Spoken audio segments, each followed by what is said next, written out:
Bank में पैसा रखना सेविंग का सेफेस्ट तरीका माना जाता है। आपको इंटरेस्ट भी मिलता है और पैसा भी सिक्योर रहता है।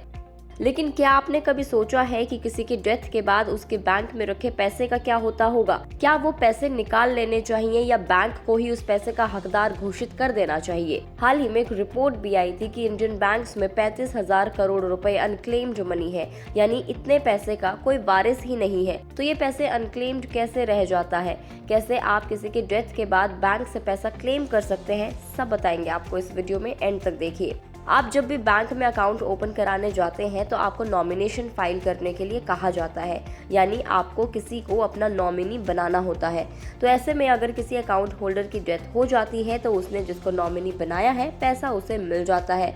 लेकिन अगर नॉमिनी ना हो तो ऐसे ही अलग अलग सिचुएशन में रूल्स भी अलग अलग है। अगर बैंक अकाउंट जॉइंट अकाउंट है तो ऐसे में अकाउंट में मौजूद अमाउंट को दूसरा अकाउंट होल्डर निकाल सकता है। ऐसे सिचुएशन में मरने वाले व्यक्ति का नाम अकाउंट से हटाने के लिए उसके डेथ सर्टिफिकेट की एक कॉपी बैंक की ब्रांच में जमा करनी होती है। दूसरा बहुत सिंपल है, अगर अकाउंट में नॉमिनी मेंशन है तो ऐसे में कोई प्रॉब्लम नहीं है, क्योंकि कोई नॉमिनी अगर है तो बैंक खाते में मौजूद राशि उसके खाते में दे दी जाएगी। पैसा देने से पहले बैंक एक लॉन्ग प्रोसेस से गुजरता है, साथ ही डेथ सर्टिफिकेट की ओरिजिनल कॉपी को भी वेरीफाई करता है। पैसा मिलने के बाद बैंक 2 गवाह मांगता है ताकि ये श्योर किया जा सके कि पैसा असली नॉमिनी को ही दिया गया है। थर्ड है कि अगर नॉमिनी मेंशन ही नहीं है तो क्या करे? अगर खाते का कोई नॉमिनी नहीं है तो जिस व्यक्ति को पैसे चाहिए उसे लंबी लीगल प्रोसेस से गुजरना पड़ता है। उस व्यक्ति को उत्तराधिकारी प्रमाण पत्र यानी सक्सेशन सर्टिफिकेट देना होगा।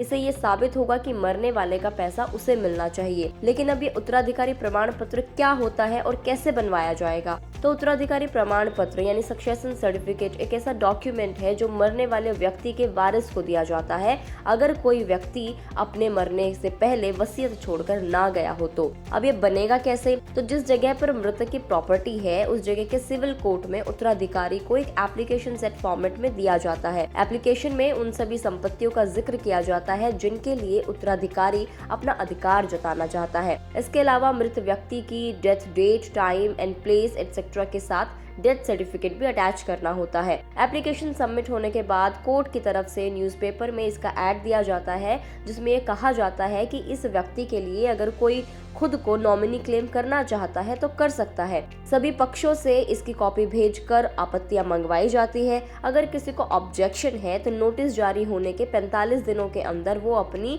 ऑब्जेक्शन को फाइल करवा सकता है। आपत्ति दर्ज करने के लिए डॉक्यूमेंट्स के साथ सबूत भी पेश करने पड़ते हैं ताकि प्रूफ हो सके कि ऑब्जेक्शन फाइल करने वाला असली नॉमिनी है। वहीं अगर इसके बीच कोई आपत्ति नहीं की जाती है तो नोटिस जारी होने के 45 दिनों के बाद कोर्ट सक्सेशन सर्टिफिकेट को जारी कर देता है।